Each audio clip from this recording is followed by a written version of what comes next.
Aguardando a entrevista do presidente Lula. A gente vai começar agora. Quero inicialmente agradecer o presidente pelo seu tempo. Presidente, muito prazer, muito obrigado. Edu, nossa parceria aqui para a gente fazer essa entrevista junto. A nossa comunidade mandou perguntas, a gente organizou aqui. Teremos 1 hora, talvez 1 hora e meia com o presidente. Vamos ver o que vai acontecer. Vamos tentar meia hora a mais aqui, presidente. Mas eu queria começar já. A gente fez uma enquete com a nossa audiência para saber o que eles queriam de primeiro assunto. Se era Banco Master, se era uma coisa ou outra. E o primeiro assunto que veio foi eleições. Então, eu vou encaminhar a primeira pergunta sobre eleições. Vamos lá. 22, presidente, foi uma campanha em torno da defesa da democracia com uma frente ampla. E depois nós vimos que houve uma tentativa de golpe, inclusive aqui onde estamos, teve uma destruição imensa, né, em toda a esplanada. Esse ano a gente vê a extrema-direita se movimentando, inclusive movendo peças nos estados para tomar conta do Senado, e me parece um golpe continuado, presidente. É assim que o senhor está vendo essa campanha desse ano de novo? A gente vai estar em volta de defender a democracia brasileira mais uma vez? Bom, é o que nós temos lido na imprensa, acompanhado rádio, televisão, nas redes sociais, ou seja, há uma tentativa de consolidar um esquema de ultradireita nesse país que passa por colocar um fim na democracia, porque eles começam sonhando em fechar a Suprema Corte, sabe? Eles fecham, continuam falando que a urna eletrônica, sabe, permitiu que houvesse fraude, continuam desacreditando em tudo que é instituição que garanta o funcionamento da democracia. Então, essa eleição, ela certamente será uma eleição que terá como ponto alto a defesa da democracia ou não democracia.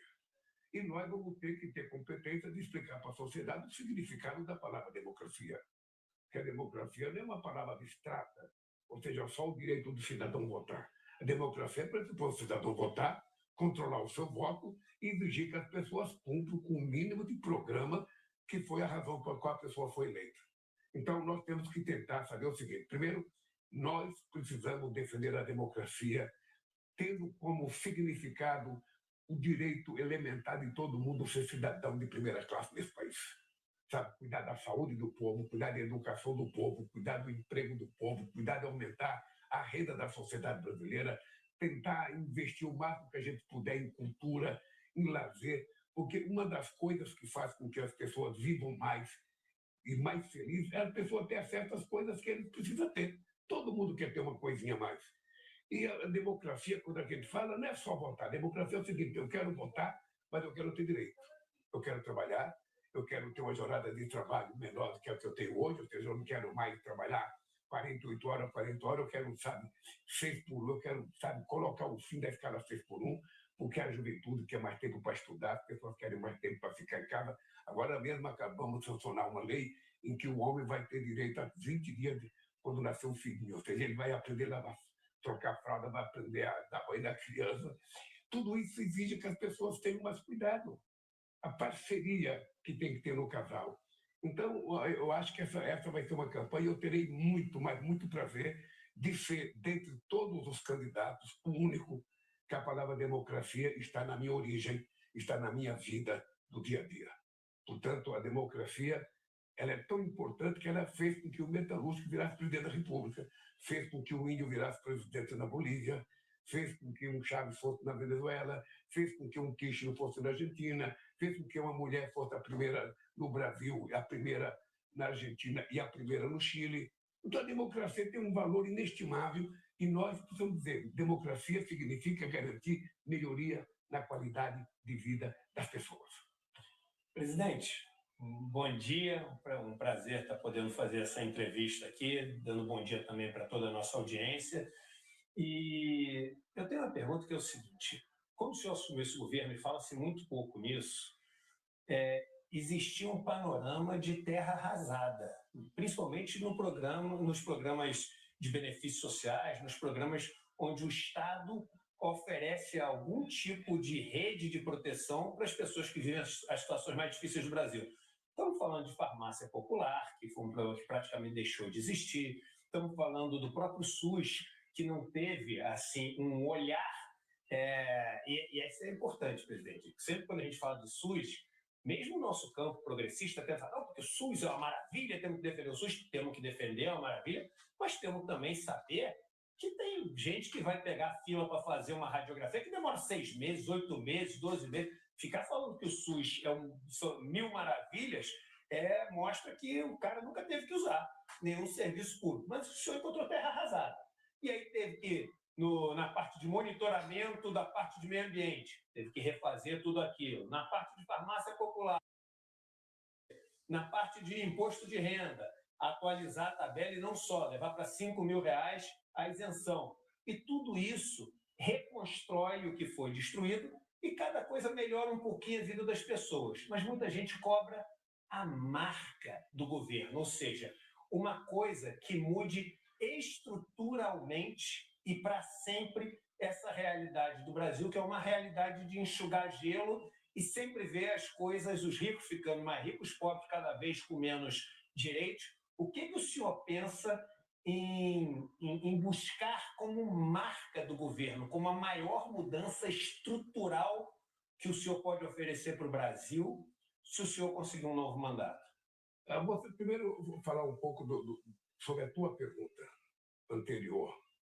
Veja, na verdade, nós pegamos esse país, era um país de terra arrasada, efetivamente. Você não tinha mais Ministério da Cultura, não tinha Ministério do Trabalho, não tinha Ministério de Direitos Humanos, não tinha Ministério da Igualdade Racial, não tinha Ministério da Mulher. Não tinha nada. Não tinha 700 funcionários a menos do que 2010. Só para você ter ideia. Então, foi um trabalho muito árduo para que a gente reconstruísse. Foram praticamente 2 anos para reconstruir o país. E nós fizemos uma opção. Pois é que nós criamos o lema União e Reconstrução, porque a gente não queria ficar falando mal do outro governo. Eu ganhei as eleições, eu tenho que governar. Eu não posso ficar só criticando outro governo, eu tenho que fazer as coisas acontecer. E nós fizemos coisas para acontecer demais nesse país. Eu depois, vocês vão receber o material, não vou ficar falando número aqui, porque o povo nem consegue decorar todo o número que a gente fala. Mas eu vou passar para vocês um material que é importante vocês terem, porque só para você ter uma ideia, nós encontramos entre obras de escola, creche, escolas e hospitais, quase 6.000 obras paradas. No minha casa, minha vida, casas que a Dilma tinha começado a construir em 2014 paralisadas, 87 mil casas. E para você reconstruir essa casa, tem todo um processo. É mais difícil até do que fazer um conjunto de adaptação novo. Então, nós muito trabalho. E eu disse o seguinte, o ano de 2026 é o ano da colheita. Nós reconstruímos, preparamos a terra, plantamos. Agora, o que eu tenho dito? Para que eu quero um 4º mandato? Para que eu preciso de um 4º mandato? Ou seja, na verdade, eu tenho na cabeça de que é importante que a gente dê um salto de qualidade, porque a gente discute muitos efeitos e não discute a causa. Eu acho que está na hora da gente discutir as causas dos problemas brasileiros para a gente poder mudar. Na educação, nós começamos a mudar. Só para você ter ideia, nós vamos terminar o nosso mandato com 780 institutos federais neste país. Tinha 140 feito em 500 anos. Ou melhor, do primeiro, em 1909, até 2003, tinha 150. Nós vamos deixar 780 institutos federais. Nós, sozinhos, no nosso governo, Lula e Dilma, no PT, nós fizemos mais universidade, mais campo que toda a história do Brasil. Isso é um legado que vai ficar para o futuro, que começa a aparecer. Hoje eu já começo a encontrar procurador da República, já começo a encontrar advogado-geral da União, já começo a encontrar defensoria pública, pessoas que foram beneficiadas com o ProUni e com o FIES. Então, isso já está acontecendo. Mas nós precisamos falar que Estado nós queremos daqui para frente. Eu, por exemplo, não quero um Estado em que a gente fique subordinado, quase que sequestrado pelo orçamento secreto. Todo mundo sabe que eu não concordo com o orçamento secreto, 60% do orçamento vai para ser, para a mão de deputado e senador. Isso não é correto. Não é correto nem para o Congresso, nem correto para o Executivo. Ou seja, nós temos que executar um orçamento porque a sociedade nos deu um mandato para governar esse país. Não é possível que você não acabe com os penduricários na história desse país. É preciso acabar com a promiscuidade política desse país. Os partidos vão ter que compreender que não dá para continuar assim. Não é possível a gente continuar com essa promiscuidade em que, quase que a verdade não vale mais nada. A verdade não vale, não é levada em conta. Então, por exemplo, vamos pegar o termo segurança pública. O que aconteceu na Constituição de 88? Na Constituição de 88, a gente discutiu a questão da segurança pública. Até lá, então, eram os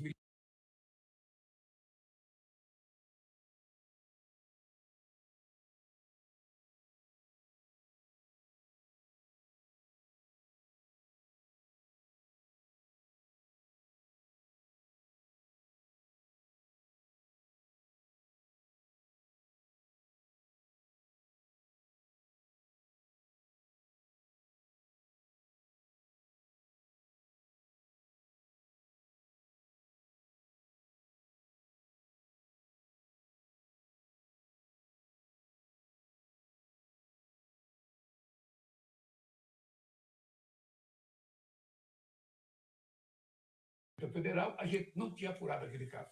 Só resolveu com a entrada da Polícia Federal. E tem outros casos, porque tem muitos estados em que as pessoas não chegam ao fim do crime nunca. Por isso é que diminui o número de homicídio, porque as pessoas não apuram e não resistem. Então, o que nós queremos, na verdade, é fazer uma política de segurança pública muito séria, sabe? Aumentando o número da Polícia Federal, aumentando a inteligência, cuidando da nossa fronteira, aumentando a Polícia Rodoviária Federal, colocando ela para tomar conta das estradas e criar uma Guarda Nacional. Nós temos que ter uma Guarda Nacional para pronta intervenção, sabe? Em caso de bloqueio, em caso de uma facção tentar tomar uma cidade, um bairro, uma vila qualquer. Então, eu sempre disse, para o governo federal entrar na segurança pública, nós temos que ter uma lei que defina qual é o nosso papel. E a hora que aprovar a PEC, na semana seguinte será anunciada a criação do Ministério da Segurança Pública, inclusive com orçamento.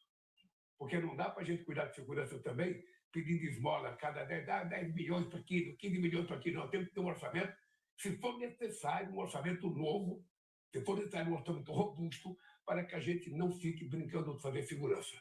A sociedade está precisando que o governo federal entre em ação.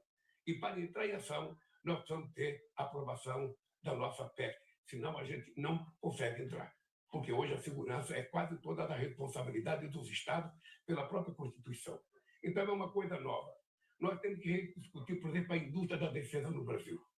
Não pode um país com 16.800 quilômetros de fronteira seca, com 8.500 quilômetros de fronteira marítima, com 12% da água doce do mundo, com a maior floresta tropical do mundo, com terra rara, com minérios críticos, com tanto petróleo, ser desprovido de segurança. Nós nunca levamos a sério essa questão da segurança. Eu fico brincando com meus militares, daqui a pouco um país menor resolve invadir o Brasil e nós vamos ter dificuldade. Aliás, então, com autorização para colocar base no Paraguai. Então, hoje, o mundo está exigindo que o Brasil pense em segurança com mais seriedade. Pense na defesa do povo, não é na segurança do presidente, é na segurança de 215 milhões de brasileiros. Nós vamos ter que levar mais a sério isso. Inclusive, fortalecer a indústria da defesa, porque um país do tamanho do Brasil não pode ficar desprovido de segurança. Qualquer dia alguém resolve invadir a gente. Nós temos um cidadão no mundo que acha que é imperador. Que ele todo dia passa um Twitter, todo dia decide uma coisa, todo dia faz uma coisa, e o Brasil não pode ficar vulnerável. Nós somos um país muito grande, com um potencial extraordinário, sobretudo agora que apareceram, sabe, o fenômeno das terras raras, que até então pouca gente conhecia, e as pessoas não sabem que a gente não conseguirá fazer bateria, sabe? Isso é uma coisa importante que eu nunca vejo nas conversas. O que são as terras raras? Explica, aproveita que a gente está com uma audiência muito grande, e por que tem tanta disputa por isso que é chamado de terras raras? Pois é, porque a terra rara tem componentes químicos, ou seja, que permite a gente criar, por exemplo, bateria, sabe, de carro elétrico, chips de celular. Ou seja, tudo que tem hoje digital vai necessitar de você utilizar terras raras. É uma espécie de minério. É um minério, é um resíduo químico que tem na Terra. E o Brasil vai ser mais o Brasil só tem 30% pesquisado do seu território. E nesses 30% a gente tem 23%, é o segundo país do mundo. A hora que a gente pesquisar tudo, a gente vai ter muita coisa. Olha, e os países desenvolvidos querem isso. A Europa é mais democrática. Ela fala, não, a gente quer compartilhar com o Brasil, mas a gente quer transformar dentro do Brasil. Sim. Industrializar o Brasil. O Flávio Bolsonaro quer dar para os Estados Unidos o material bruto, é isso que ele declarou na semana passada. Ele quer vender para os Estados Unidos, sabe, uma coisa que é tão importante para o Brasil, é como se eu pegasse o petróleo e falasse, o petróleo não precisa ser meu, o petróleo vai ser dos Estados Unidos. É uma vergonha, inclusive, o que o Caiado fez em Goiás. O Caiado fez um acordo com empresas americanas, fazendo concessão de coisa que ele não pode fazer, porque é da União. Então, se a gente não tomar cuidado, Demóstenes, se a gente não tomar cuidado, Eduardo, essa gente vai vender o Brasil e nós não podemos permitir, sabe, que depois de levar o nosso ouro, depois de levar a nossa prata, depois de levar o nosso diamante, depois de levar a nossa floresta, o que eles querem mais? Por que aqueles brasileiros que têm complexo de vira-lata, que vão para os Estados Unidos pedir para o Trump, sabe, invadir o Brasil, que vão prometer dar para o Trump aquilo que, sabe, quem tem vergonha não oferece, e nós vamos deixar? Não, nós não vamos deixar. Isso vai ter parte do processo da luta política. E nós temos esse projeto de um novo Brasil, com a nova indústria da defesa. O sucesso da nossa nova indústria Brasil, Eduardo, foi muito grande. Se você souber como é que está crescendo a indústria farmacêutica no Brasil, a produção de remédio, sabe? E essa é uma coisa que nós temos que fazer com que aconteça. Ó, só para dar um número, Eduardo, quando eu voltei no Brasil, em 2023, quando eu deixei a presidência em 2010, o Brasil vendia 3.600.000 carros por ano. Quando eu voltei 15 anos depois, eu estava vendendo 1.600.000. Agora já está vendendo outra vez 2.690.000. Já recuperamos mais de 1 milhão de carros. E esse mês de março agora, só para você ter ideia, nós vendemos 270.000 carros na indústria automobilística, carros e caminhões. 45% a mais do que fevereiro e 37% a mais do que março do ano passado. Ora, por quê? Porque quando os chineses entraram aqui, a indústria automobilística brasileira acordou. Fazia anos que não fazia investimento. Aí vieram aqui anunciar investimento de 190 bilhões de reais, sabe, na indústria automobilística. E na medida que o povo tem mais crédito, o povo vai comprando. Na medida que o povo compra, o mercado cresce. Na medida que o mercado cresce, gera emprego. O emprego gera renda, a renda gera mais comércio. É esse país que nós queremos prometer. É um país em que a gente está trabalhando fortemente na questão da inteligência digital. Estamos tentando fazer parceria com empresas, estamos fazendo parceria com a China. Sabe, não foi aprovado o REDATA no Congresso Nacional, mas nós achamos que o Senado pode voltar a discutir o REDATA, porque nós temos que construir o nosso data center. A gente não pode só fazer data center com empresas estrangeiras para tomar conta dos nossos dados. Nós temos que tomar conta dos nossos dados, porque um data center leva muito gasto de energia e muita água. Isso. E nós precisamos cuidar da água como uma coisa sagrada. Os Estados Unidos não querem mais nada e querem jogar para a gente, né? Esse então nós vamos querer. Não, os países ricos não querem fazer no país deles, querem fazer no Brasil. É isso. E nós vamos tomar cuidado. A gente não pode ser enganado como já fomos. Foram 400 anos levando o nosso ouro. O que ficou para o Brasil? Levaram a nossa prata. O que ficou na América Latina? Depois de tantos anos de explorar. A Bolívia não poderia ser rica? O Peru não poderia ser rico? O México não poderia. O que ficou para nós? Nada. Nada, porque levaram, sabe, e vendiam para nós depois o subproduto muito mais valioso do que aquilo que eles levavam. O minério de ferro. Levaram a nossa Vale, levaram o nosso tudo, isso, né? É. Presidente, até janeiro desse ano, pouca gente acreditava o que aconteceria e aconteceu na Venezuela. Os Estados Unidos sequestraram, vamos usar o verbo correto, né? Sequestraram o Nicolás Maduro, entraram lá, levaram ele para os Estados Unidos. A gente está vendo essa movimentação essa semana com a questão do Irã, e tudo isso vem da mesma pessoa, que é o Donald Trump. As ameaças a Cuba. As ameaças a Cuba, que já colocou na mira, dizendo que é o próximo, né? E Cuba numa situação dramática nesse momento, inclusive, nós estivemos lá, né? O Edu esteve lá, eu estive lá em dezembro, muitos dias sem luz, o povo na rua, uma situação muito complicada mesmo. O senhor acredita ou teme e já está se preparando para caso nas eleições o Trump diga que não reconhece as eleições brasileiras? O senhor acha que é uma coisa possível de acontecer? Olha, eu, pelo que eu tenho visto do Trump nesses anos, nada com ele é impossível. O dado concreto é que não tem nenhum país do mundo, não tem nenhum país do mundo que tem o direito de levantar qualquer suspeita sobre o processo eleitoral brasileiro. E vou te dizer uma coisa, Demore. A minha eleição, eu vou dar um exemplo. Eu fui, desde que tem eleição para presidente da República, ou eu fui o primeiro ou eu fui o segundo. Quando eu não fui candidato, a Dilma foi 2 vezes. Quando eu não fui, o Haddad foi o segundo outra vez. Ou seja, numa demonstração que, se fosse possível roubar com a urna eletrônica, o Lula não seria 3 vezes presidente da República desse país. Não seria. Então, ninguém, nem Trump, nem Macron, nem Xi Jinping, ninguém nesse mundo tem o direito de colocar sob suspeito o processo eleitoral brasileiro, sabe, pelo comportamento da nossa justiça eleitoral e pela seriedade das urnas. Mas se ele fizer, presidente? Se ele fizer, nós vamos dizer que ele está mentindo, que não é verdade. Sabe, se ele fizer, ele vai ter um enfrentamento político desnecessário. Você acha que isso pode Porque eu quando encontrei com o Trump, Demora, eu disse para o Trump o seguinte: olha, eu tenho 80 anos de idade. Você vai fazer 80 anos dia 14 de julho, ele vai fazer agora. Portanto, nós somos 2 octogenários. A gente tem que conversar com seriedade a relação dos nossos países. São 201 anos de relação diplomática.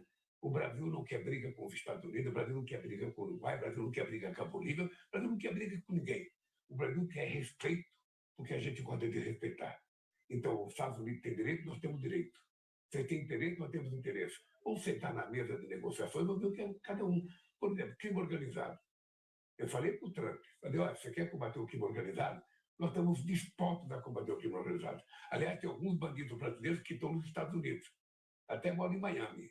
Mostrei até fotografia da casa para ele e mandei um relatório das pessoas que nós queremos pegar que estão lá. Setor do petróleo, né? Se quiser combater, a nossa Polícia Federal está altamente preparada para isso. A nossa Receita Federal está preparada para isso. E nós estamos dispostos a não jogar fora por discussão inócua com os Estados Unidos o futuro desse país. Então, não vamos jogar fora. Nós queremos aproveitar essa transição energética, essas coisas de minerais críticos, terra rara, e fazer a revolução do século XXI que o Brasil precisa fazer. O Brasil já perdeu muitas oportunidades e nós não vamos perder mais. O Eduardo começou dizendo de política de terra arrasada. Eu, quando entrei aqui em 2003, dizia que o país estava quebrado, que a gente não ia consertar o Brasil devia para o FMI, o Brasil não queria para o país vida. Nós não só consertamos o Brasil, controlamos a inflação, a economia passou a crescer, pagamos a nossa dívida e emprestamos 15 bilhões para o FMI e juntamos uma reserva de 270 bilhões de dólares, o que era humanamente impossível. Nenhum cientista político acreditava que a gente pudesse juntar 270 milhões de dólares. E por que nós tomamos a decisão de juntar? Porque a gente sabia que a reserva em dólar para nós era um colchão de proteção desse país. Tá? E é esse colchão que nós criamos em 2005 que está sustentando o Brasil até hoje, que a gente não é tão vulnerável como outros países. Então, nós já provamos que é possível governar esse país. Agora, é mais fácil governar esse país para 35% da população. Se você quiser tornar os pobres invisíveis, se você não quiser enxergar os quilombolas, sabe, os indígenas, se você não quiser enxergar os camponeses, você governa para 35 milhões, vai muito bem. Agora, eu quero saber governar para 215 milhões. Eu quero saber você governar enxergando os invisíveis, aquelas pessoas que você não vê, aquela pessoa que você só utiliza ela na época das eleições. Tá? E é isso que nós fazemos.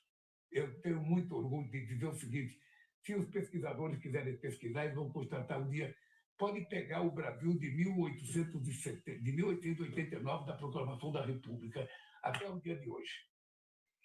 E veja quantos presidentes na história desse país tiveram preocupação com a inclusão social. Você pode pegar. O Getúlio teve com o salário mínimo em 1936, depois o Getúlio teve com a CLT em 1943. Tá? Me diga outro, a não ser nós. A história está aí para pesquisar a vida dos presidentes aqui, a galeria dos presidentes, devia colocar o que cada um fez, sabe, para que o povo não veja só a foto. É o que ele fez. Porque os pobres nunca foram respeitados nesse país. Nunca. Nunca. Então, uma das coisas que eu digo é o seguinte: olha, se tiver mais um mandato e a gente estruturar esse país, sabe, primeiro tem que ter uma profunda discussão política nesse país. Os partidos não podem continuar sendo assim. Não é possível tanto dinheiro, fundo partidário, fundo eleitoral. Eu, sinceramente, acho que isso levou à promiscuidade política nesse país. Sabe, parecia bom, mas não é bom. Sabe, eu fui defensor do fundo público. Hoje eu vou dizer para você uma coisa: tem gente do meu partido que não gosta que eu fale isso. Mas eu, sinceramente, hoje acho que o fundo partidário, o fundo eleitoral, levou os partidos à promiscuidade. É como se os presidentes dos partidos virassem presidente de banco. Ou seja, cada um quer saber quanto deputado eu vou ter, quanto eu vou eleger, porque aí eu vou ter mais dinheiro. Sabe? E aí você dificulta a eleição de gente nova, de quadros da sociedade, do movimento social, porque uma eleição está muito cara. Se vocês fizerem uma pesquisa e vocês podem fazer, se vocês sabem, são inteligentes para isso, vocês vão perceber que um deputado para ser eleito em alguns estados aí vai fazer 40 milhões de reais. Sem dinheiro não se elege. Não se elege. E isso está na mão do presidente do partido. E aí, está na mão dos partidos políticos no Congresso Nacional, e as emendas facilitam muito isso. A emenda ela perpetua e piora a formação ali dos quadros. Né? O cara vira dono do mandato. O cara vira dono do mandato. As pessoas novas têm pouca chance de se eleger. Você pegar um cidadão do movimento social e querer fazer o deputado é muito mais difícil hoje. Porque está tudo marcado. você vai ver que a renovação vai ser muito pouca. Sabe? Então, um deputado hoje ele não conversa mais com o governador, ele vai direto para o prefeito. Sabe? Então, virou uma coisa, quase que uma coisa carimbada. Então, se a gente não mudar isso, Eduardo, a gente não vai nunca discutir a causa dos problemas brasileiros. E eu acho que a causa da questão está na criação de um modelo de desenvolvimento econômico que leve em conta a necessidade desse país virar uma economia definitivamente desenvolvida. Nós temos todas as condições, nós temos, sabe, material humano para isso, nós temos universidade para isso, nós temos pesquisadores para isso, nós temos trabalhadores para isso. O que falta? É tomar a decisão na hora correta.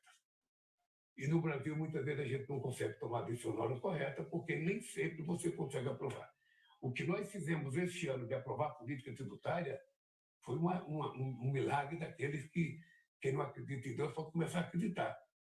E depois de muita conversa com o Congresso Nacional, com o Senado, com a Câmara, muita conversa, houve ajuda de muitos deputados, houve gente, inclusive de direita, que contribuiu para que a gente conseguisse aprovar minimamente essa reforma, aprovar o desconto do imposto de renda até a isenção até R$5.000. Muita gente não acreditava que fosse possível e foi possível. Então, agora nós temos que discutir outras coisas mais importantes. Então, eu falo que eu não decidi que vou ser candidato ainda, mas certamente vai ter uma convenção no mês de junho, e eu, para decidir ser candidato, eu vou ter que apresentar um programa.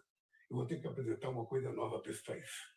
Alguma coisa para que a gente não fique só, fica o mandato, acaba com a fome, sai, aí volta, a fome está de volta outra vez. Aí fica outro, sabe?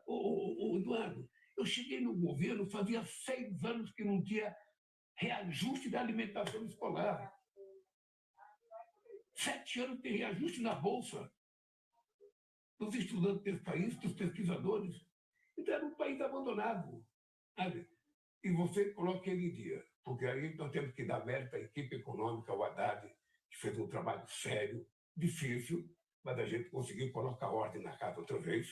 E hoje você tem a maior massa salarial desde que se cometia, você tem o maior aumento do salário mínimo, o maior reajuste do salário mínimo para os aposentados, você tem recorde de exportação, você tem a menor inflação acumulada em 4 anos da história desse país, ou seja, está tudo bem, não, está tudo ruim ainda, porque a situação econômica do país poderia ser melhor, a massa salarial poderia ser maior, a renda poderia ser maior. Acontece que quando nós tivemos o impeachment da Dilma, houve um retrocesso muito grande nesse país, e nós agora precisamos recompor.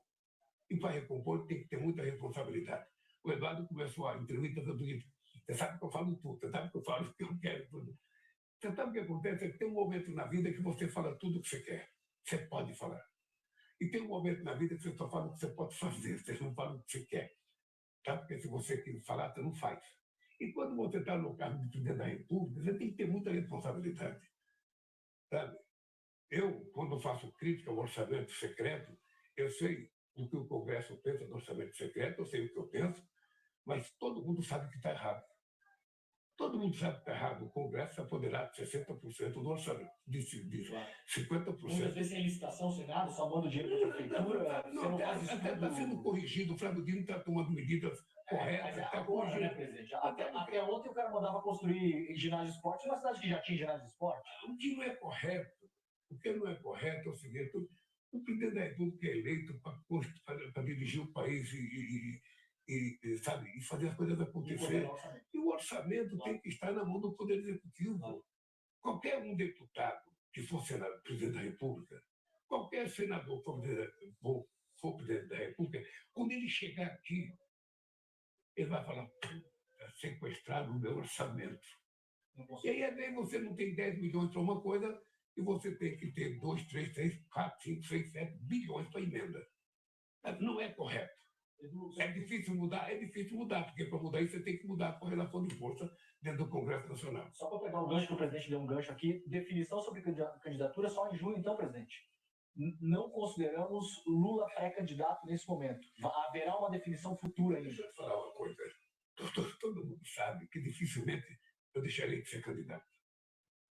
Sabe? Porque vai ter uma convenção em junho e nós vamos tentar. O senhor quer? Eu quero, não. Eu vou pleitear ao PT a necessidade da gente reconstruir uma aliança política forte para que a gente não permita que os fascistas voltem a governar esse país. Esse é o papel que eu tenho para jogar agora. E tenho o quê? Qual é a vantagem que eu tenho? Eu tenho um acúmulo de experiência que ninguém tem nesse país. Não tem nenhum político que tenha a experiência que eu tenho nesse país. Eu digo, essa é a vontade de ser longevo, de experiência. Então, eu tenho muita experiência e de viver muitas.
Que estou envolvido nisso, que sou um senador, todo mundo sabe. Então é o seguinte, não é possível a gente continuar com essa jogatina desenfreada nesse país. Não é possível. E isso leva a sociedade a cometer desvio, ou seja, porque todo mundo, Eduardo, todo mundo quer ganhar um dinheirinho a mais. Porque também quando a pessoa está viciada no jogo, sabe, não é. Só tem que tratar isso como uma questão de saúde. saúde. Eu conheço pessoas que perderam carro, conheço pessoas que perderam casa, tá? Então, pessoas que se matam. Então, veja, nós temos que ter coragem de dizer. Nós agora aprovamos a questão digital, a regra digital, que é possivelmente a regulamentação mais séria em qualquer país do mundo para tentar controlar a influência digital na cabeça de adolescentes, sobretudo, com muita gente sendo vítima, sabe, de ofensa, de bullying, de mutilações. Sabe? É duro fazer? É. Vai ter gente que vai ter contra, vai, mas quem não quiser, sabe, arrumar confusão, não entra na política. Porque sempre vai ter alguém contra e alguém a favor. E nós temos que ter coragem de dizer o que nós queremos. É possível melhorar o país, mas tem que melhorar a nossa qualidade. Quando eu digo a nossa qualidade, eu estou dizendo todo mundo. É preciso melhorar a qualidade da classe política desse país.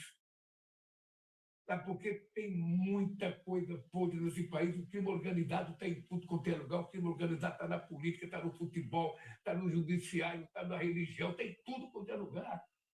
Então, ou nós fazemos um pacto para que a gente consiga resolver esse assunto, ou nós vamos continuar sendo um país quase deu certo, quase deu certo. E eu tenho muito orgulho de, nos meus 2 mandatos, nos 3 mandatos, o país deu certo. O país cresceu, se desenvolveu, gerou emprego, sabe? Como agora, o menor desemprego da história desse país desde que a gente tiver, é suficiente, não é? Eu sei que tem muita coisa para fazer. A dívida do Estado brasileiro com o povo brasileiro é de tal magnitude que a gente pode fazer muita coisa durante muitos anos que a gente ainda vai estar devendo alguma coisa para o povo brasileiro. Porque são séculos de abandono. Séculos. Você já se perguntou por que o Brasil foi o último país da América do Sul a ter uma universidade federal? Eu conto sempre o seguinte, sabe? Sempre conto o seguinte. Sabe? A República Dominicana foi descoberta em 1492.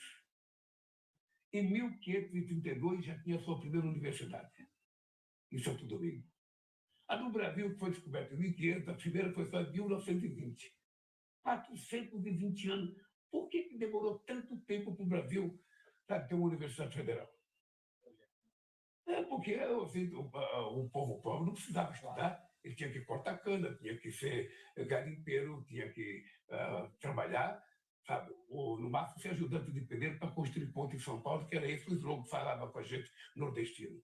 Não, e as pessoas hoje têm valor, as pessoas querem estudar, as pessoas querem viver bem, as pessoas querem passear, as pessoas querem ter acesso às informações, as pessoas querem usar isso aqui de vez em quando prejudica também as pessoas, porque as pessoas estão virando algoritmos. Você que é especialista nisso, as pessoas estão virando algoritmos. O sentimento está saindo de dentro das pessoas. A solidariedade, a fraternidade está desaparecendo. Ou seja, você, para contar uma mentira, você não tem que explicar a mentira. Agora, para explicar que não é verdade, você tem que explicar. E aí é que a mentira vai ganhando corpo, facilidade. Vocês sempre devem sofrer isso, sabe? Com essa televisão de vocês aí, muitos ataques, muitas mentiras, e a gente tem que ter paciência. Eu aprendi uma coisa, Eduardo, que é o seguinte: eu não tomo decisão com 39 graus de febre. Não existe nada que me obrigue a tomar decisão agora. Eu tenho que pensar. Eu sempre converso com uma pessoa, com outra pessoa, pergunto para um, pergunto para outro, porque eu sou daquela parte da humanidade que não sabe tudo. Às vezes eu não sei quase nada. E pelo fato de eu não saber quase nada, eu gosto muito de perguntar. Eu gosto muito de ouvir opiniões. E tudo o que eu faço, você pode ter certeza que tem várias opiniões ajudando que eu tome a posição mais correta. É assim que eu aprendi a fazer política, é assim que eu faço política, e é por isso que os meus mandatos vão dando certo. Eu vejo editoriais criticando o governo, porque o governo não tem proposta, o governo não tem... Você vê o seguinte: quem é que já teve mais proposta do que nós nesse país? Então eu tenho orgulho. Quem é que mais demarcou terra indígena? Foi o Lula. Quem é que mais demarcou terra quilombola? Foi o Lula. Quem é que mais fez reservas, sabe, de área de reserva? Foi no governo do PP. Quem é que mais diminuiu as queimadas, os desmatamentos? Fomos nós. Ou seja, isso é a base para a gente dar um salto de qualidade e reconstruir o Brasil. Tá? Você não vai fazer isso sem você investir numa coisa chamada educação que vocês tiveram. E quando eu digo para as pessoas, quando eu tenho obsessão pela educação, não é só porque eu não tive educação, é porque eu acho que sem educação a gente não vai a lugar nenhum. A educação ela não faz da pessoa ser inteligente. A pessoa inteligente, sabe, já de berço. A educação dá conhecimento para ela. Sabe? Se juntar a inteligência com o conhecimento que tem, a pessoa fica super bem dotada. Sabe quem sabe vir o Demório, quem sabe vir o Eduardo Moreira, sabe quem sabe vir o Sidônio, vir o Stucker. Mas o dado concreto é esse. A minha obsessão é que eu acredito que esse país está certo. Aí entra na questão internacional. O mundo hoje... Eu escrevi um artigo esses dias que foi publicado na França, publicado na Rússia, publicado na China, e não tem publicado nos Estados Unidos e na Inglaterra, tentando fazer uma pergunta: para que serve o Conselho de Segurança da ONU? O Conselho de Segurança foi criado em 1945 para que os 5 membros poderosos, vencedores da Segunda Guerra Mundial, mantivessem o mundo em paz. Quem é que faz guerra hoje? São os 5 países que são responsáveis pela manutenção da paz. Eu lembro que em 2022, em 2002 eu estava eleito presidente, do Bush me chamou para ir aos Estados Unidos. E ele queria que o Brasil participasse da guerra do Iraque. A obsessão dele de matar o terrorista, de matar. E ele falou: presidente Lula, se o Brasil entrar na guerra contra o Iraque, o Brasil vai ajudar a reconstruir o Iraque. Meu presidente, veja, eu moro a 14 mil quilômetros de distância do Iraque. Eu não conheço o Saddam Hussein. Ele nunca fez nada para mim. Eu vou destruir o que está construído para reconstruir? Não, essa guerra não me serve. Essa guerra não serve. Né? De botar as empresas brasileiras reconstruírem. Ou seja, o plano estava claro. Você destrói para construir e ganhar dinheiro em cima. Então eu falei: ô presidente, deixa eu falar com você. A minha guerra no Brasil é contra a fome. Eu tenho 54 milhões de pessoas passando fome, eu quero acabar com a fome. E acabamos. Fiquei 15 anos fora, eu voltei e tinha 33 milhões outra vez. Em 2 anos de acabamos com a fome. Então, essa é uma coisa importante que, se você não fizer, Eduardo, você não dá o passo seguinte. Seria muito fácil se a gente não quisesse enxergar as pessoas pobres. Seria muito fácil se você desse. Você conhece, já visitou acampamento, já visitou. É muito fácil não querer enxergar aquelas pessoas que estão longe, têm dificuldade de fazer manifestação, os pobres não vêm aqui em Brasília fazer passeata. Ou seja, mas é você que tem que ir lá, porque se você não pensar com o coração, você não cuida dessas pessoas. Não vem ninguém aqui no gabinete pedir para você cuidar dos pobres. As pessoas vêm pedir dinheiro para os ricos. Liberar dinheiro não sei para quem, liberar dinheiro não sei para quem, sabe? Contra o aumento de imposto. As pessoas não discutem o que a gente faz com o imposto que a gente arrecada. São quase 400 bilhões de reais em política de inclusão social. Então, eu tenho muito orgulho do que eu estou fazendo, e isso vai aparecer na campanha. Não vai aparecer na campanha. Eu quero que o povo saiba, depois o povo decide. O povo é soberano. A única coisa que eu posso dizer é o seguinte: no meu mandato, quem ganhar as eleições toma posse. O senhor passa a faixa. E eu pode ser o meu maior inimigo. Se ele for eleito democraticamente, eu estarei aqui para colocar a faixa nele. Sabe? É isso. Porque se nós não fizermos esse comportamento civilizado, a gente não leva as pessoas a ser civilizadas. O mundo está muito nervoso, está muito irritado, as pessoas estão muito, sabe, intolerantes. Alguma vez eu vi uma notícia, um cara xingou o Chico Buarque no restaurante. Falei: puta, que país que a gente está? Um cara que tem coragem de xingar o Chico Buarque no restaurante, esse cara deve ser um Hitler, sabe? Porque um ser humano normal jamais faria isso, até pelo... Vamos supor que ele não gostasse do Chico. Mas se você não respeitar a figura do Chico, se você não respeitar o gênio que ele é, e você pode ofender ele, ofender o Gilberto Gil, ofender o Caetano Veloso, ofender as pessoas mais importantes que nós temos. Cara, eu fui no enterro do Pelé. Não tinha um jogador famoso no enterro do Pelé. Tinha um jogador famoso. Não tinha um da seleção brasileira. Por que você acha isso, né? Por quê? É porque o Pelé não quer ter nada para eles. essa meninada, sabe, que joga 10% do que joga o Pelé e ganha 100 vezes mais do que ganhou o Pelé. Eu lembro que o Pelé, no auge dele, cara, no auge do Pelé, no auge, 62, 63, sabe? Quando até eu, corintiano, ia ver o Santos jogar para ver o Pelé jogar. É verdade, eu ia ver o Pelé ganhar no Corinthians, porque eu queria ver o time do Santos jogar. Puta, esse cara tinha... Sabe qual era o patrimônio dele, Eduardo? Um depósito de material de construção em Santos.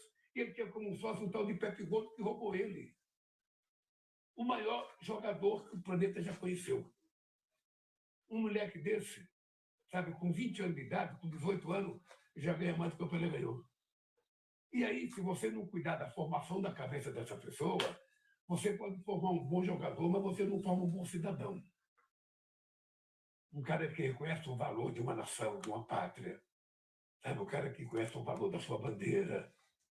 E pelas outras coisas é que eu fico pensando, quando é que a gente vai fazer com que esse mundo volte a ser um mundo minimamente civilizado? O senhor fala de cuidar. Ontem aconteceu uma coisa, eu fiquei muito chocado com o que aconteceu e, para mim, eu vi aquilo como uma alegoria do que o mundo está se tornando. Está vindo aqui para Brasília, né? A nossa entrevista aqui cedo, então eu tive que vir ontem à noite, e aí a companhia aérea chamou todas as pessoas que iam embarcar no avião para as diversas filas, tem diversos grupos, e o primeiro grupo sempre é o prioridades por lei. São mulheres grávidas, são pessoas muito idosas, algumas pessoas com deficiência, e tinham todas essas, era uma fila bem grande de pessoas que eram prioridades por lei. E tinha a fila dos clientes black, que não são os clientes negros, porque esses vão na última fila normalmente, mas pelo menos andam de avião hoje em dia, porque não andavam antes. É o cliente cartão. Cara, pela primeira vez na vida, eu vi a empresa chamando os clientes black antes dos clientes prioridades por lei. Aí eu parei para pensar e até falei, poxa, moça, isso está errado. Está escrito prioridade por lei. Que prioridade é essa que vem em segundo lugar? Se vem em segundo lugar, não é prioridade. E, principalmente, onde é que está a preocupação com as pessoas? É um senhor de 80 anos, de 90 anos, é uma mulher grávida, outra com um filho no colo. E aí eu falei, esse é um mundo onde o dinheiro vem antes da lei. E a gente está vivendo um momento no Brasil onde essa questão da corrupção veio muito à tona por causa dessa questão do Banco Master, que é um escândalo. Ô, presidente, imagina gastar 900 milhões de reais em festas e viagens num golpe, com várias figuras famosas envolvidas. E aí a gente fala o seguinte, caramba, a corrupção está aparecendo. E o senhor deve viver esse paradoxo, que é o seguinte, corrupção, quanto mais você investiga, mais ela aparece. Então, por incrível que pareça, os governos que mais investigam a corrupção pagam o preço de aparecer muita corrupção no governo. Fácil fazer que nem o Bolsonaro fez, que é o seguinte, não investiga nada, não vai aparecer nada. E, pelo contrário, não é que só não aparece, vai crescendo. Esquema do INSS, o Roberto Campos Neto lá aprovando as coisas todas do Banco Master, etc. A Polícia Federal começa a investigar, começa a aparecer. Mas aí eu lembro da... Está aparecendo um monte de gente. Está aparecendo um monte de contrato milionário. Está aparecendo um monte de golpe de palheira. Mas o dinheiro vem antes da lei. Quando é que a gente vai começar, Brasil, essas pessoas serem punidas e as pessoas voltarem a acreditar que a lei vem antes do dinheiro? Ontem completou 8 anos que eu fui preso. E, para mim, uma data muito significativa, porque eu tomei uma decisão de ir para a Polícia Federal para me entregar, quando eu poderia ter saído do Brasil, quando eu poderia ter ido para a embaixada. E eu tomei a decisão porque eu disse, só eu sei a verdade. Eu e Deus. Então, se eu sair do Brasil, eu vou aparecer com uma cara de foragido, sabe? Eu vou gerar desconfiança, eu vou me entregar porque eu quero provar quem são as pessoas que estão me condenando. E fiquei 580 dias lá.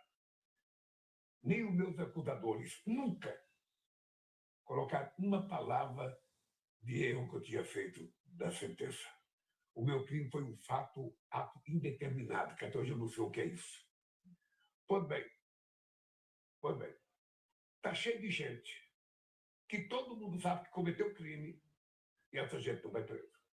Porque o cara que tem muito dinheiro para pagar um advogado, ele vai protelando, ele vai protelando, ele vai protelando, ele vai protelando, ele vai protelando. E também o Poder Judiciário nem sempre age para a correção que precisaria agir. Então, veja, quando uma empresa age como uma empresa dessa age, é porque ela está botando fé na impunidade.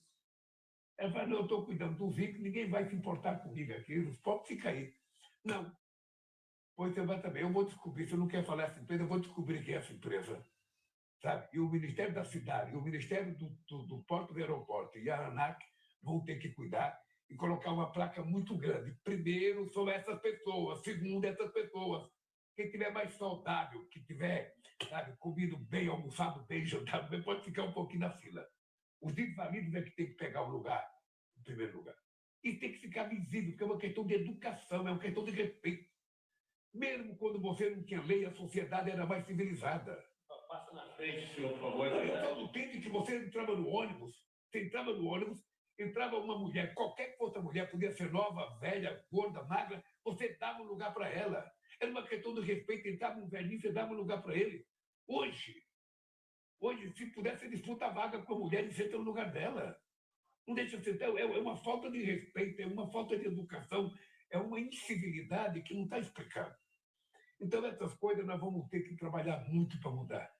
Eu sei o que é essas coisas, porque eu já passei por muitas privações, eu sei como é que o povo é tratado. Mas você não pode permitir isso. Nós temos que ter consciência seguinte, olha, no Brasil tem governos estaduais que escondem os homicídios. Aí, quando você pergunta quantas pessoas foram assassinadas, pouca, porque não foi registrado, não apurado. No nosso governo, o meu diretor-geral da Polícia Federal e meu ministro, tanto o Flávio Dino quanto o Lewandowski, agora o meu amigo Hélio, sabe o seguinte, olha, é o seguinte, não tem limite para apurar corrupção. Não tem limite. Seja quem for, envolva gente do governo ou não, tem que apurar. Porque a sociedade tem que saber quem é o sacana que está tentando ganhar dinheiro às custas, sabe, do povo brasileiro. Vamos pegar o caso do Banco Master. Ou seja, esse dia perguntei para uma pessoa importante desse país aqui, por que você nunca publica o nome do Roberto Campos? Ou seja, o Ilan, que era o ex-presidente do Banco Central, recusou reconhecer o Banco Master. 2 anos depois. 2 anos não. Isso foi em fevereiro. Em setembro, sabe, o senhor Roberto Campos legalizou o Banco Master. E todas as falcatruas que vêm na árvore genealógica do Banco Master tem quem? O governo Bolsonaro. O Guedes. E os ministros deles. É só você mostrar. É só você mostrar. Você vai perceber que é uma tentativa de esconder o verdadeiro... Sabe, qual é a serpente que pôs o ovo? É o senhor Roberto Campos. Até, por exemplo, do seu lado humano um pouco. O que o senhor, quando vê um escândalo do tamanho desse Banco Master, com tanta gente envolvida, com milhões de brasileiros aposentados, etc., perdendo todo o seu dinheiro de Estado colocando. O que o senhor sente hoje, depois de já ter visto um monte de corrupção? Isso normalizou? O senhor pouco saco, mas faz parte, não sei o quê? Ou isso, quando o senhor vê um escândalo como esse do Banco Master, isso tira o teu sono, te deixa indignado? Como é que o senhor se sente? Eu fico indignado. Você pode conversar com o pessoal da Fazenda, você pode conversar com o Galípolo, eu fico indignado.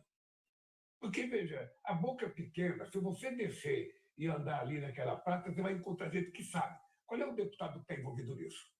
Qual é o deputado, o senador que está envolvido nisso? Qual é a autoridade judiciária que está envolvido nisso? Você sabe. Mas parece que a coisa, sabe, não anda.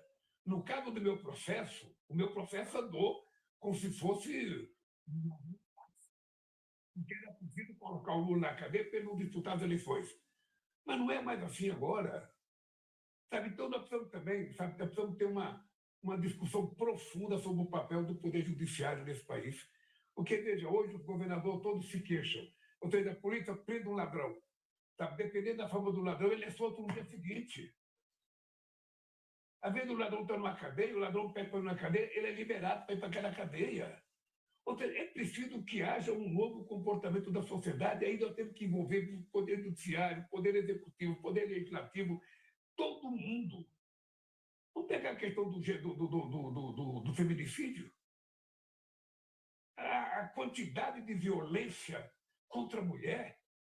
Aí o cara acha normal, aquele brutamonte no elevador dá uns 60 socos na cara da mulher, ele acha que é ser humano. A moça arrastada que teve as pernas amputadas, depois veio aparecer Eu também. tive o nome dela, rapaz. A moça ia voltando para casa do trabalho, o cara acha que tem o direito de dizer, não aceitar um não. Você sabe que essa coisa é um negócio tão podre. Quando eu era mais jovem, você ia no baile, tinha um negócio assim, você tirava a moça para dançar, se ela não quisesse dançar com você, ela não podia dançar com outro, naquela mesma seleção. Ela tinha que esperar a seleção, porque se ela dançasse com outro, o cara que foi recusado ia brigar com o cara que estava dançando com ela. Veja o machismo impregnado na nossa cultura, no nosso DNA. Por isso é que eu fiz um pacto aqui, tentando mostrar, nós temos que educar os homens, porque quem é violento é o homem.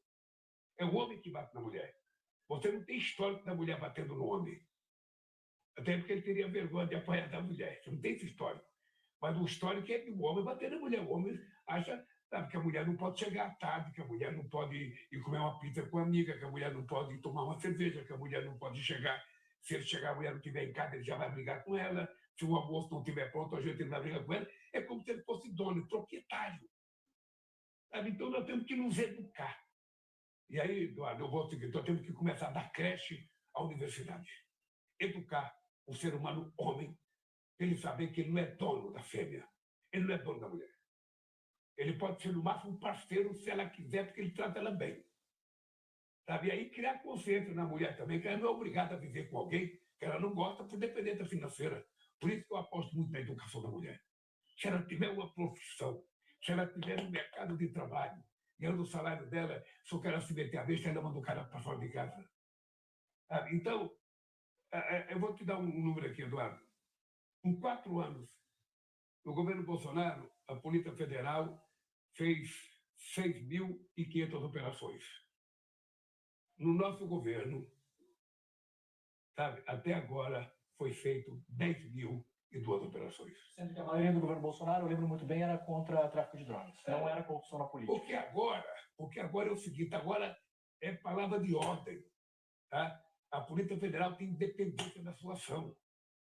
Sabe? E a gente não se mete na apuração, não. Quem tem que investigar é o seguinte, sabe? O que eu digo para os delegados, não mintam.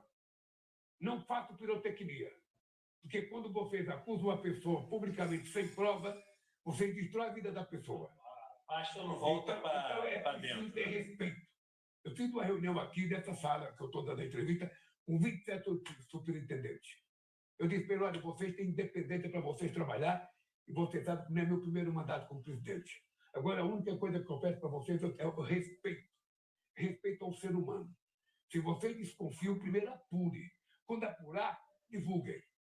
Porque se vocês divulgarem e se apurar, vocês estão jogando a família no lixo, vocês estão jogando o filho no lixo. Vocês não sabem o que acontece com a família, uma criança na escola. Você está falando da questão de vazamentos de informação da Polícia Federal. Vazamento de informação não é nem vazamento. Vazamento a gente fala porque é um termo de tentar proteger o canalha que deu a notícia que queria dar. O senhor acha que o que vai acontecer com as pessoas responsáveis pelo caso Maistra? O que você acha que daqui a 2 anos, quando a gente estiver conversando, a gente vai estar falando sobre essas pessoas, falando que elas estão soltas, ficaram tempo, ou você acha que a gente vai ter uma punição exemplar? Eu acho que vão ter que ter uma punição exemplar. Eu acho. Você não pode permitir que... Independente de quem for. Independente de quem for, cara. Independente de quem for. Se tiver governador envolvido, se tiver prefeito envolvido, se tiver deputado envolvido, se tiver senador, se tiver presidente da República, se tiver... quem tiver envolvido tem que pagar o preço. Senão a gente não educa a sociedade. Porque ser honesto é obrigação. Ser desonesto é um desvio. Então, se a gente não criar essa cultura, onde é que a gente vai parar? Não vamos parar nunca, cara.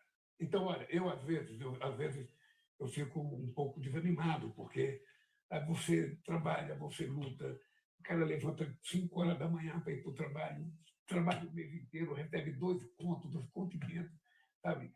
E depois ele vê no jornal tanta gente roubando, tanta gente pegando dinheiro, tanta gente... Vai explicar para o motorista de Uber que está tudo certo. E aí, sabe, às vezes eu fico meio irritado, porque nós descobrimos o caso da Previdência Social.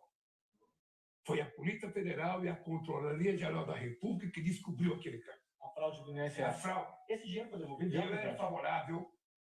era favorável que o PT fizesse a CPI. Porque se a gente não fizesse, eles fizeram.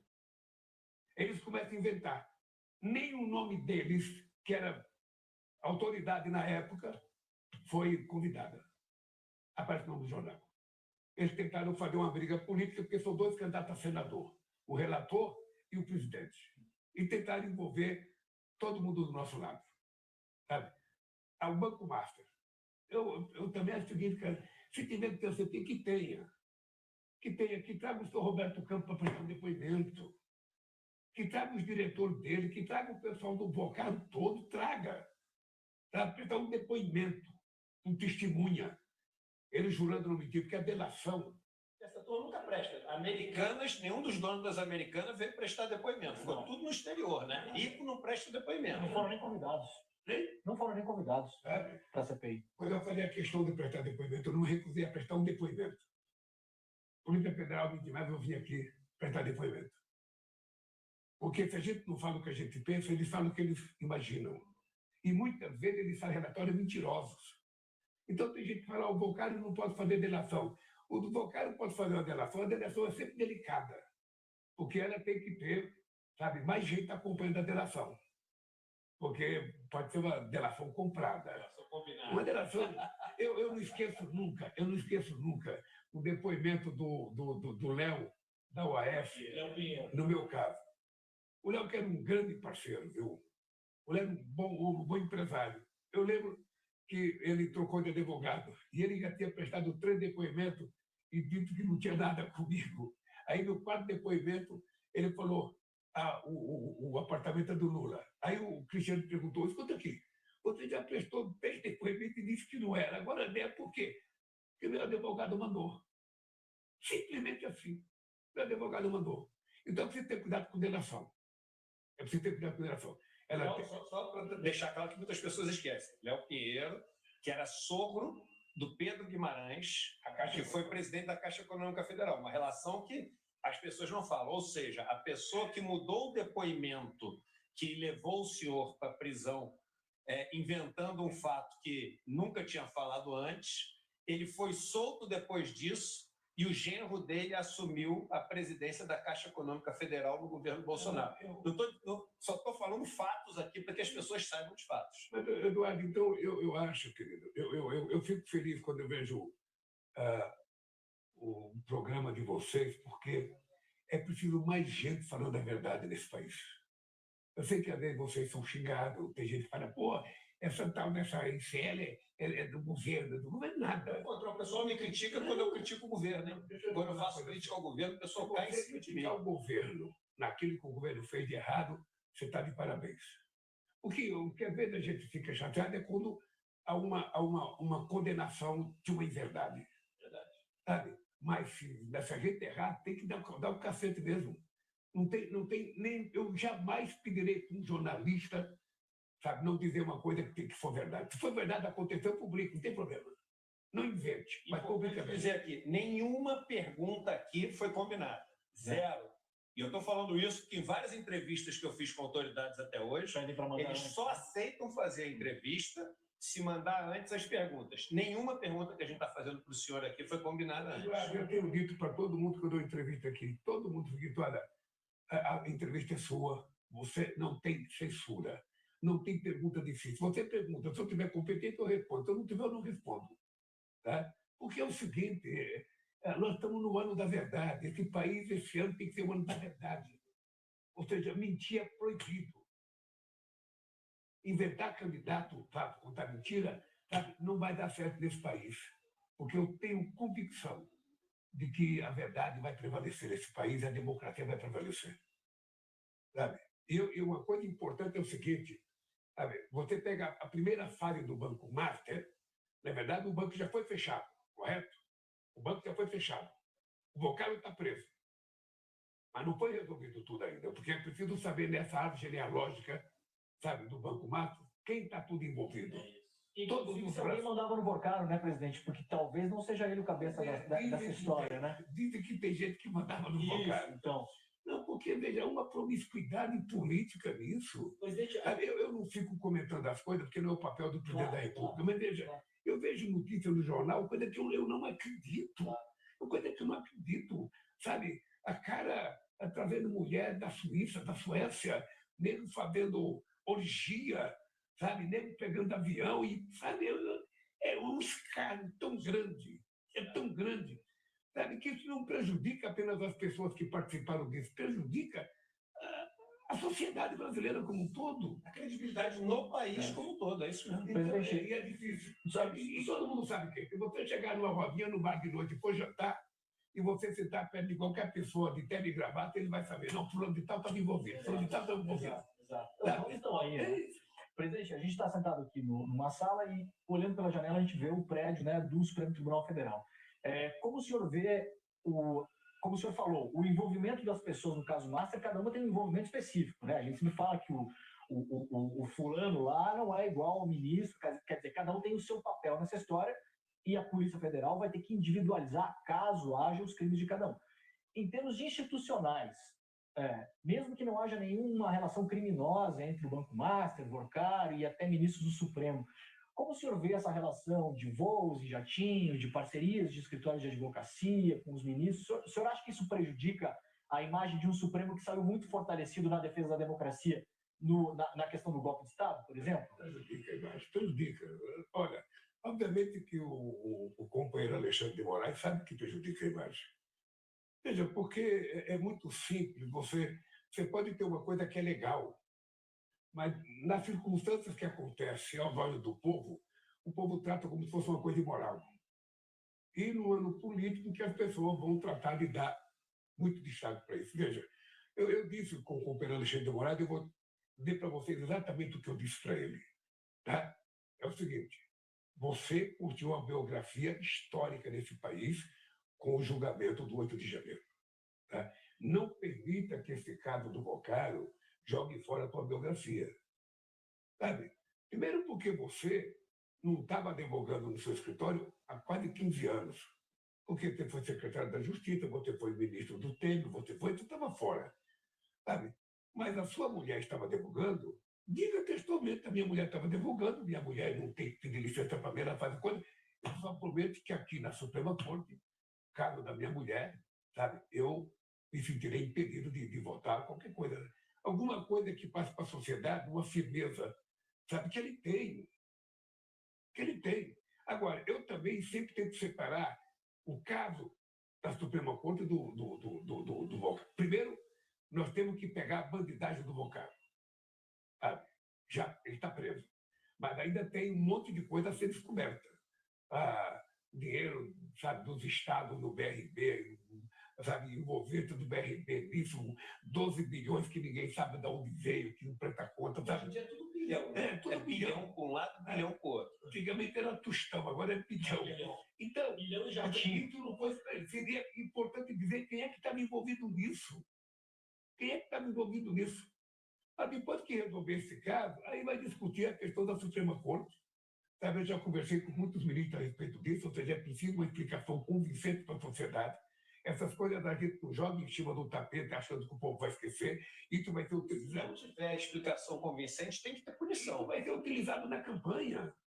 Todo mundo tem que ter clareza que a extrema-direita vai utilizar o caso do Banco Master, envolvimento com a Suprema Corte, na campanha. E vão fazer pedindo voto. Quem quiser caçar a Suprema Corte, vote tal deputado ou tal senador. Vai ser assim a campanha. Isso já está dito, isso já está explicitado. Agora, eu como democrata, não deixaria de defender a democracia, em hipótese alguma. A Suprema Corte é uma instituição importante para qualquer país do mundo, sabe? Se tem algum membro da Suprema Corte que cometeu um desvio, sabe? Esse cidadão, sabe, que paga o preço do desvio. Mas a Suprema Corte não pode pagar o preço. Uma coisa é a instituição. Mas é o que eles estão tentando fazer. Claro. E eles estão carimbando Alexandre de Moraes por causa do papel dele, que foi muito digno no 8 de janeiro. Sabe? Então é o seguinte, eu confio nas pessoas até prova em contrário. Eu nunca acho que alguém é culpado antes de ter prova concreta. Agora, não é correto. Não é correto. Uma vez tinha 5 ministros da Suprema Corte em Nova York, e os bolsonaristas correndo atrás deles, eles ficaram prendendo a mão. O meu amigo Lewandowski estava lá. Eu falei, Lewandowski, você com a sua história, você não precisava passar por isso, cara. Às vezes não parar de recusar convite para ir para a Europa, para ir para os Estados Unidos. Não precisa viajar tanto, sabe? Fica um pouco no Brasil. O senhor apoia o Código de Ética do ministro Fachin, por exemplo? Que tem alguma limitação em relação a essas... Eu não conheço o Código de Ética. Eu só acho... acho que teria que limitar esse tipo de... Não, eu acho que não é um Código de Ética criado pelo Fachin aprovado. Você tem que ter, na própria Constituição, uma definição melhor, sabe?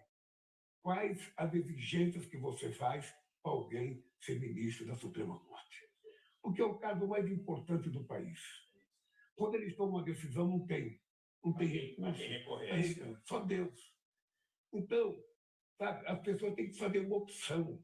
Quando vai para a Suprema Corte, ele tem que ter um compromisso, sabe, quase que religioso.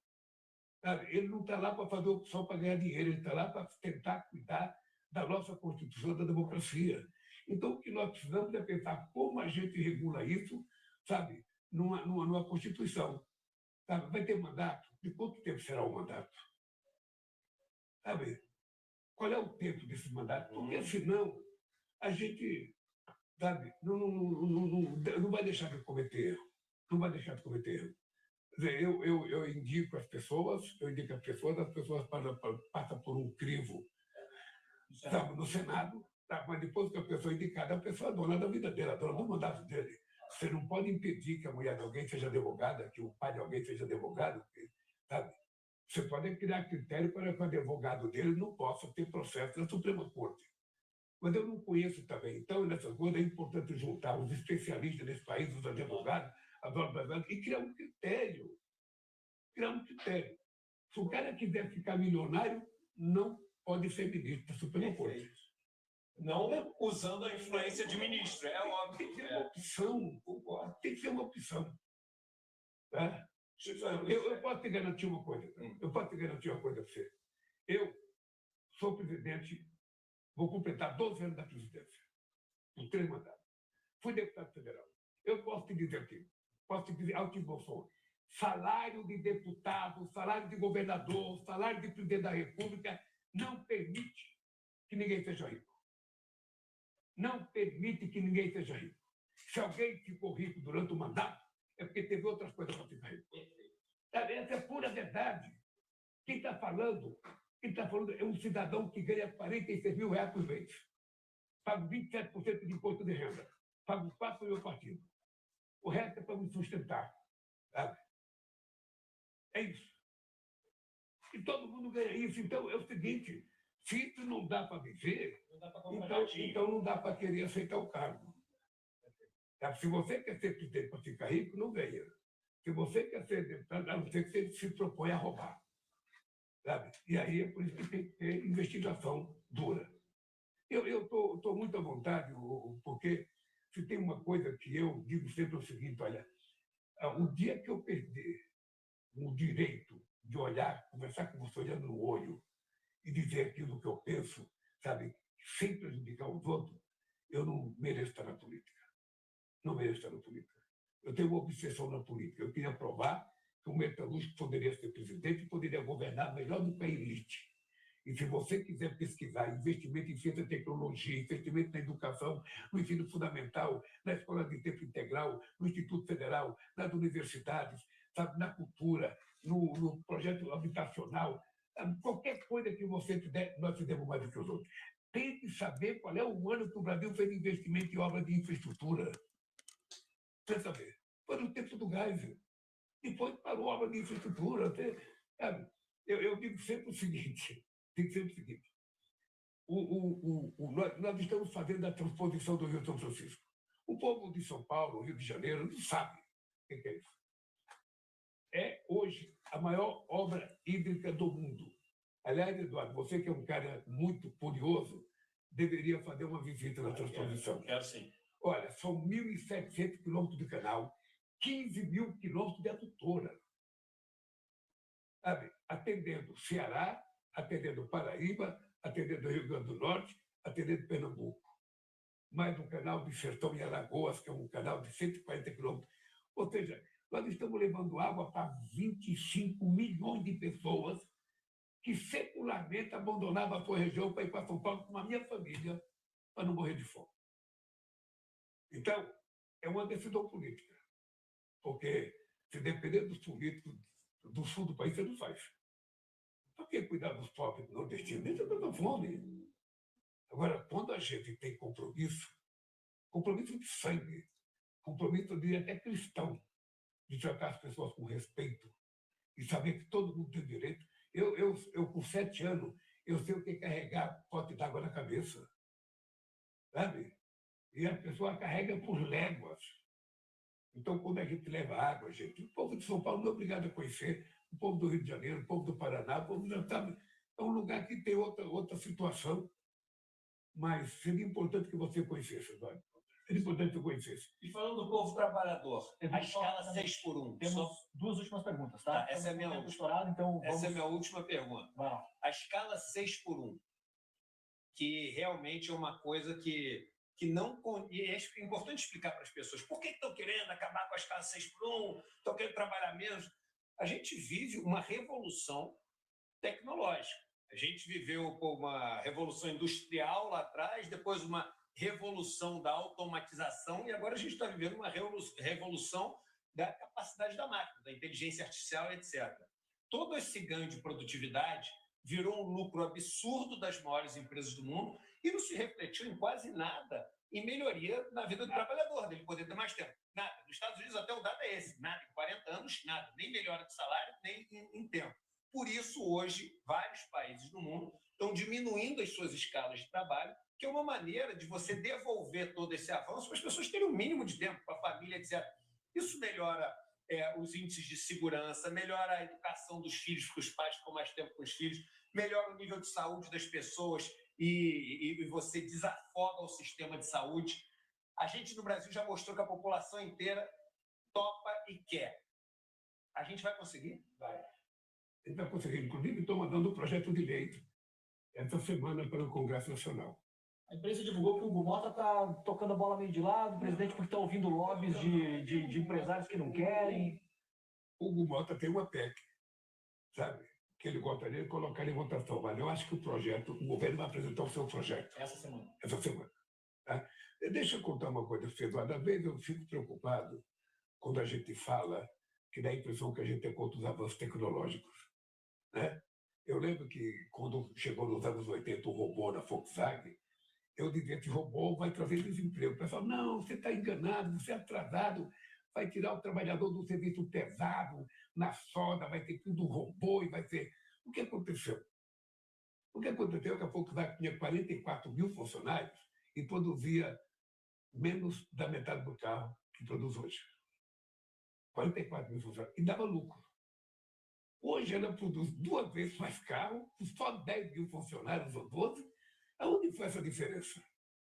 Então, a minha pergunta é o seguinte: o avanço tecnológico não deveria ser acompanhado, sabe, de aumento de salário, de ganho de produtividade, não deveria ser acompanhado de redução da jornada de trabalho?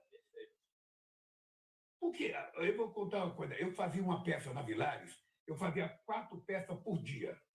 A Vilares comprou a máquina que fazia 80 por dia. 80. E era o mesmo cara, era eu. Ou seja, aquele ganho nunca foi para mim. Foi para a empresa. Ou seja, mas nem a redução da jornada não é possível. Então, veja, é importante que a gente saiba o seguinte: nós temos que deixar uma brecha para, se precisar ter contrato coletivo em função de categorias diferenciadas, em função das funções, você tem que ter uma brecha de negociação. Não pode ter uma coisa rígida, sabe, para todas as categorias. Você tem que permitir que haja uma negociação. Mas nós temos que ter a redução. As pessoas precisam hoje. A pessoa precisa de mais descanso, mais lazer, sabe? A gente tem que educar o cara que trabalha, voltar para casa e ajudar a mulher no serviço de casa. Porque a mulher aprendeu com muita facilidade a ir para o mercado de trabalho, mas o homem não aprendeu para a cozinha ainda não. Então é preciso que a gente eduque ele, compartilhar com a companheira dele os afazeres de casa. Sabe? Então, nós vamos votar e vai aprovar. Eu tenho certeza que vai aprovar. Tenho certeza que vai aprovar. Nós vamos mandar essa semana. Sabe? Ainda vou conversar com o Peru Voto essa semana. O trabalhador precisa ficar com medo que o salário dele vai reduzir, porque esse é o grande terrorismo que se faz, né, presidente? Vai trabalhar menos, vai ganhar menos salário. Isso no projeto vai estar claro que o salário não reduz. A ideia é a redução da jornada sem redução do salarial, o que significa um pequeno aumento de ganho de produtividade. Porque o terrorismo feito em relação a isso, né, presidente? É ganho de produtividade. Tá? É ganho de produtividade. Então, ao invés dele ter prejuízo, ele vai continuar com o mesmo salário, porque a diferença é produtividade. A tecnologia permitiu que produzisse mais, portanto, o trabalhador ganha um pouco mais. E todo mundo quer. Mas se tiver uma outra categoria que vai ser prejudicada, faz acordo. Nós não vamos proibir o sindicato de fazer acordo. Mas o dado concreto é esse, Eduardo. Nós precisamos avançar. Avançar em muitas coisas para melhorar a vida do povo, porque os avanços tecnológicos são absurdos, absurdos, absurdos. Veja, quando você fala em inteligência artificial, a palavra que eu mais ouço aqui é inteligência artificial. Eu fico pensando quem tem o Eduardo Moreira de inteligência artificial. Tem inteligência natural, já. O que eu acho é que todas essas coisas. Eu fico perguntando, aonde é que vai o ser humano? Porque vai ter uma parte da sociedade que vai ficar sendo considerada inútil. O cara que não teve chance de estudar, o cara que não tem uma profissão qualificada, o que ele vai fazer? Aí eu vejo, na China, ônibus não precisa mais de motorista, carro não precisa mais de motorista, não sei o que. Onde vai esse povo trabalhar? Aí sabe o que vai acontecer? Vou fazer o jabá. No domingo a gente vai apresentar o nosso documentário, que é o Vai para a China, Eduardo, onde eu abordo todas essas questões. Inclusive, eu faço essa pergunta sobre o motorista dos ônibus que deixam de existir para o dono da empresa e falo, o que vai acontecer com esse emprego? Já aproveito aqui para fazer. Nesse domingo, às 8 horas da noite, tem o nosso documentário. Esse é o problema, Eduardo. É o seguinte, o que vai fazer o cidadão? Ainda vão botar a renda básica do subsídio. O Estado vai ter que criar uma renda básica, porque ele vai ter que sustentar o ser humano. Porque senão você vai ter um exército de gente na rua perambulando, sem trabalho, sem salário, sem nada. Então o Estado vai ter que cuidar disso. Você percebe? São discussões que a gente não quer fazer, sabe? Porque a gente não conhece, mas nós temos que fazer. Porque os avanços tecnológicos estão muito rápido demais, rápido. Ou seja, antigamente demorava 10 anos para acontecer uma coisa, acontece num dia, hoje, numa hora. Então, aí entra a questão da comunicação. A gente passava o dia inteiro esperando ligar a televisão 8 horas da noite para ver uma notícia. Né? Depois a gente começou a compartilhar o rádio. Agora a gente nem falou, já sai. Porque mais rápido do que a internet é o vazamento. É o vazamento aqui. Eu digo sempre que na reunião do presidente tem um anão embaixo da mesa. Porque eu sei que essas salas aqui já foram grampeadas em outros tempos. É pior tudo embaixo da mesa. Mas, Eduardo, uma coisa séria que eu quero dizer para vocês. Primeiro, eu quero dar os parabéns pelo trabalho de vocês. Você sabe que eu sou um admirador, sabe, do trabalho sério, sobretudo no meio de comunicação. Sabe, eu, sinceramente, essa semana passada fiquei indignado com aquele ponto que a Globo News fez. Fiquei indignado. Ou seja, aquilo é o antijornalismo. E aconteceu o que previa, joga a culpa num coitado. Sabe qual é o mais coitado? Qual é o mais coitado? Ele que fez. Sabe? Eu tive uma conversa muito séria para perguntar para o cara que conexão do Lula com o Banco Master. Se colocar a cara com conexão. Mais perto. Mais perto de. O presidente da República. Lembrando que o Master doou dinheiro para comprar o impulso. Né? Um cidadão pediu conversa comigo, batendo muita gente aqui. E eu disse para ele textualmente o seguinte: olha, você está sendo acusado, eu só posso te garantir o seguinte: a apuração será 100% do que ele quer. Sabe? E é assim que está acontecendo. Sabe? Aí coloca uma bandeira do PT. Sabe o que eu lembrei? Eu lembrei do sequestro do Abílio Diniz em 89, está lembrado? Santinhos do PT, Colocaram né? uma camisa do PT no Abílio Diniz. E tinha os Santinhos também, né? Do PT que espalharam lá para fazer de conta que o sequestro tinha a ver com a campanha. Isso. Eu falei, por tantos anos continua. Aí pensa que eu não sei o que o Alberico fez comigo em 89? Aquela montagem do debate. Pensa que eu não sei que, sabe, não teve debate em 94 e 98, porque era o Fernando Henrique Cardoso o candidato, e não poderia expor o Fernando Henrique Cardoso. Agora, quando o Lula não foi no debate, colocaram a cadeira do Lula vazia. Sabe, então, em pleno século XXI, tentar banalizar, fazer a podridão que a Veja fazia. O Eduardo, eu conto sempre o seguinte, olha, eu tive... minha mãe dizia, eu vi com esses olhos que a terra de comer. Minha mãe falava assim, eu vi com os meus olhos que a terra de comer. Eu fui visitar o Roberto Tite no hospital Sírio-Libanês. Presidente da Abril, que editava a revista Veja. E a dona Maria. O Calil e a assistente do Calil. Eu cheguei no Sírio, fui fazer check-up, soube que ele estava lá. Eu falei, eu quero visitar ele. Ele foi lá. Ele fez um elogio à Dora Câmara, ele estava lendo um jornal, uma matéria do Estadão, fez, nossa, jornalista aqui é boa. Sabe, você das coisas, eu falei, eu não gosto. Aí, e a Marina ficou na porta. Eu falei, eu sei que a sua esposa não quer entrar, porque ela tem raiva de mim, porque eu menti sobre o filho dela e não pedi desculpa. Aquela capa da Veja, que tentaram fazer outra vez agora. Que tentaram envolver no caso do INSS. É importante dizer para as pessoas, o Fábio nunca teve apelido de Lulinha. A imprensa deu apelido de Lulinha para o Fábio para tentar colar no senhor. Isso é mais uma das coisas que as pessoas não sabem. Importante falar aqui na frente, o Fábio já teve apelido de Lulinha na...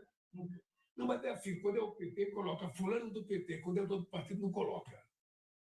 Então, nós temos que conviver com isso. Eu acho que a internet cumpre um papel extremamente importante. Uma parte da internet age com muita seriedade, outra parte age com muita banalidade, né? Porque tem tudo de bom e de ruim nesse mundo. Mas acho que o trabalho que vocês fazem é um trabalho dignificante. Ou seja, não tenho medo de trabalhar com a verdade, por mais dura que ela seja, por mais, sabe, eu diria até de vez em quando desconfortável. Porque você pode ser atacado, ser xingado no aeroporto, ser provocado, sabe? Mas precisa continuar. Se a gente não tiver gente com disposição de fazer as coisas sérias, ela não acontece no Brasil. E há muita banalização.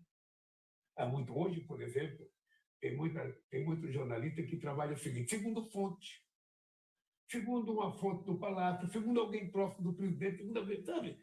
E em função desse alguém próximo, você fala o que você quiser. Você não tem que provar nada.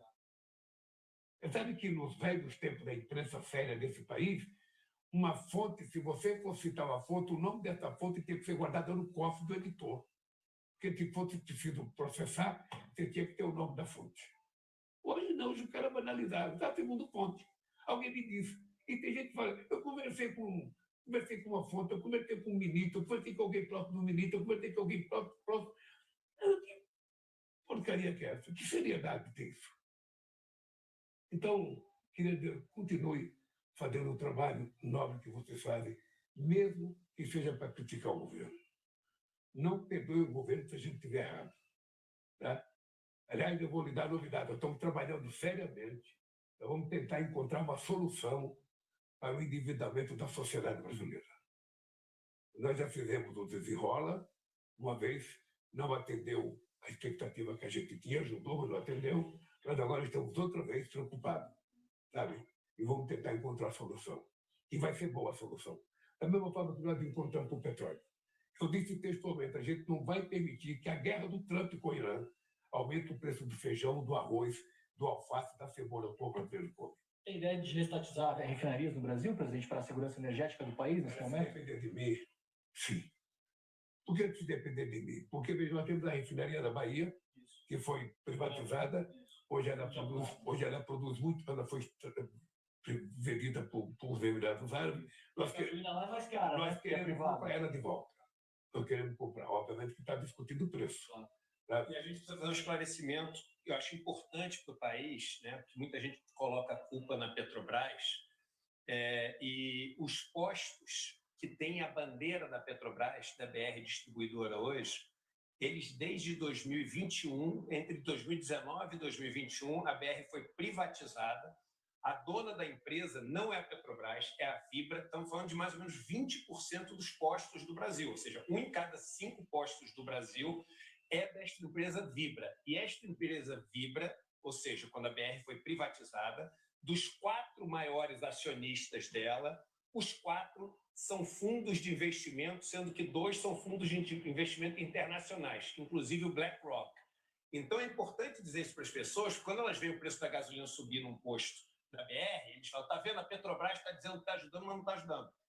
A BR não é mais da Petrobras, privatizada durante os 2 últimos governos.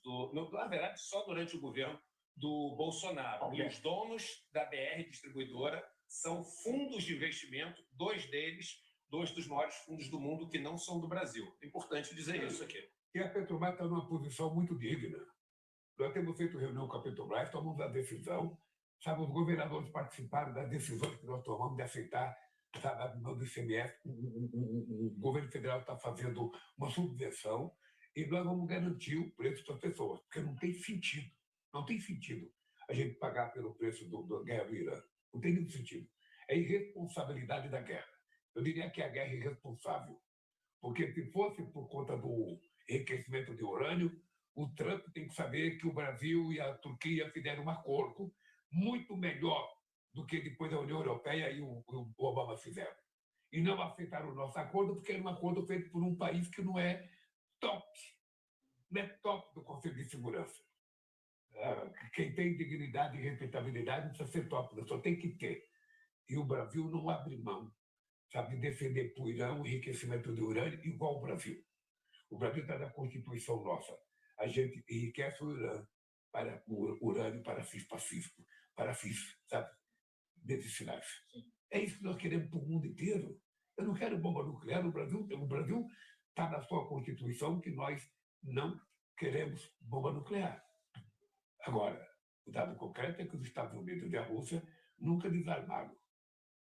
Propuseram, sabe, o desarmamento, mas nunca desarmaram. Depois a China fez, a Índia fez, o Paquistão fez, Israel fez. Sabe? E nós estamos aqui com pétalas de rosa, sabe, enfrentando as agrúrias da guerra do Irã. Mas de qualquer forma, eu queria dizer para vocês o seguinte: olha, o Brasil, outra vez, a gente colocou o Brasil nos eixos. Tá? Outra vez. Uma coisa que nós precisamos fazer, Eduardo, é o seguinte: a gente vai ter que apresentar um projeto para esse país. A gente não pode ficar refém da Faria Lima. Não pode ficar refém da Faria Lima. Esses caras começam a plantar em janeiro de cada ano. Déficit fiscal, passa o ano inteiro, sabe, discutindo déficit fiscal. Eu falei para o Dario, a gente não vai discutir déficit fiscal. Sabe, responsabilidade nós temos e já provamos. O que a gente não pode ter é a responsabilidade que eles querem que a gente tenha. Nós temos que ter a nossa responsabilidade.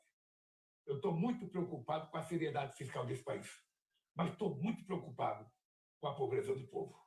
Estou muito preocupado com a educação. Estou muito preocupado para melhorar a saúde desse povo. Essa é a minha preocupação. Eu não vejo... mas o Brasil tem que ter déficit zero, porque a dívida pública do PIB cresceu 1%. Vê quando a dívida pública dos Estados Unidos em relação ao PIB, veja quanto é do Japão, veja quanto é da Itália. Por que a gente tem tanta preocupação? Porque querem garantir o dele. Eles querem garantir o dele. Primeiro, é que nem a empresa de aviação que você viu. Primeiro o Black Signature. Primeiro os vínculos. Garanto o meu e depois faça o que você quiser. Então, gente, falando em Brasil, a assessoria está clamando para que o senhor... Todo mundo olhando bravo para a gente aqui. Quero, antes de mais nada, agradecer o ministro Sidônio, o Laércio, o Stuckert, que ajudaram a gente a fazer esse encontro aqui. É importante para o senhor falar para a população brasileira através do ICL.